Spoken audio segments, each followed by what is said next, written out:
Présidente, Monsieur le Président.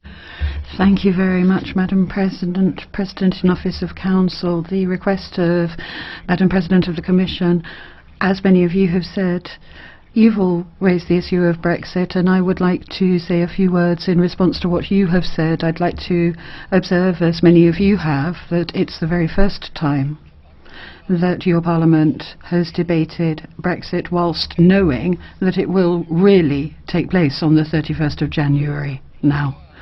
And I say that with a great deal of respect, a great deal of understanding, and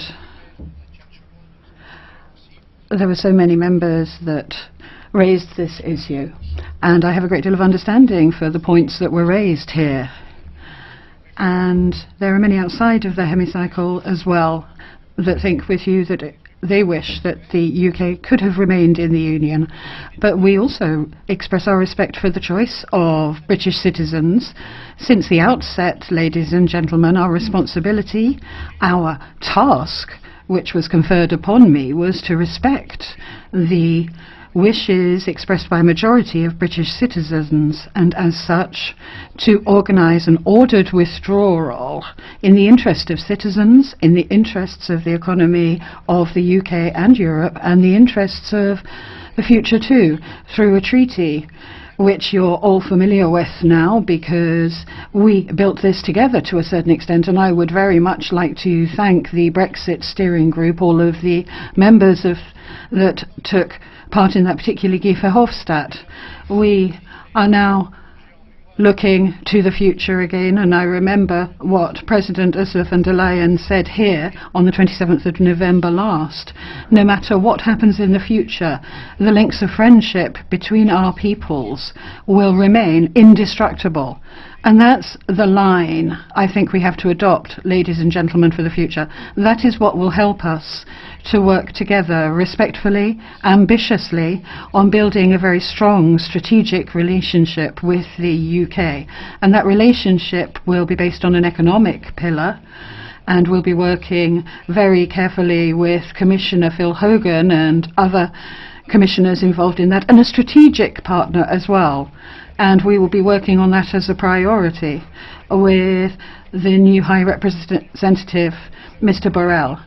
Now, as we have said, the UK will remain a friendly country, an ally, a partner, and we have to translate that alliance, that friendship, that partnership into new treaties.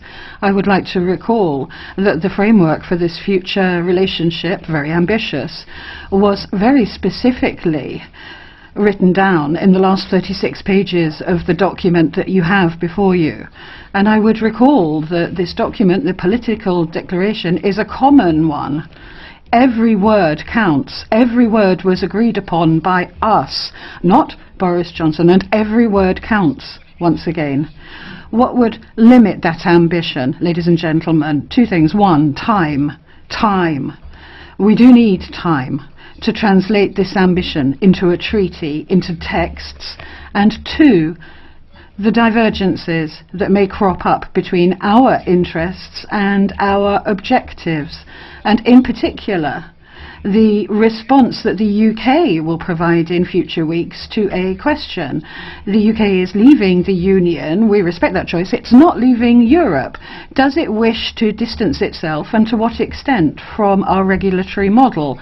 And that is the question that we need an answer to, which will be provided by the UK, and that will determine the level of our ambition. As of today, we have three areas to work on together. One, the conclusion of the process of ratification of the withdrawal agreement. Two, implementing the agreement itself in all its dimensions, and that's not something that can be neglected. It's of importance for citizens whose rights written into the text have to be respected. And also, I would recall, Madam President, and I would say this to Mr. Kelleher and Mr. Kelly, amongst other members, the interests of Ireland and Northern Ireland, where peace and stability is paramount. And then the third area is the future, new negotiations in a limited time frame. We heard the British Premier say he didn't want to ask for an extension of the transition period. Such an extension is possible and will remain possible until the 30th of June if the Union and the UK both agree to it.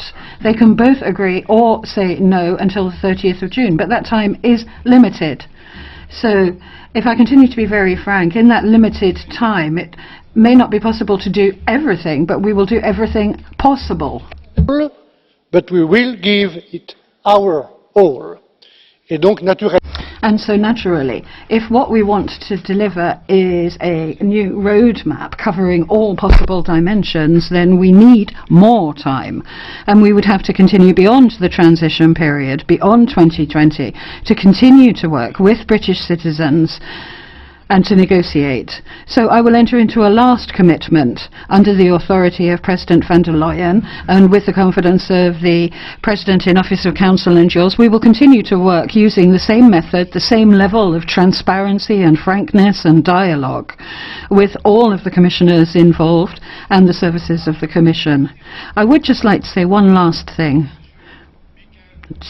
to Mr. Michael Ivor, who expressed himself very vehemently and said, we are proud to be British.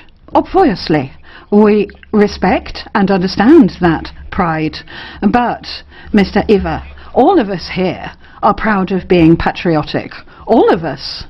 And we don't need to receive lessons on patriotism from you. The only thing I want to say is that our patriotism and pride has an extra dimension to it in that we feel our patriotism is today and will be in future in the coming world more and more solid because common actions and a union of Europe backs that patriotism and that pride up. Thank you. Merci, Michel Barnier.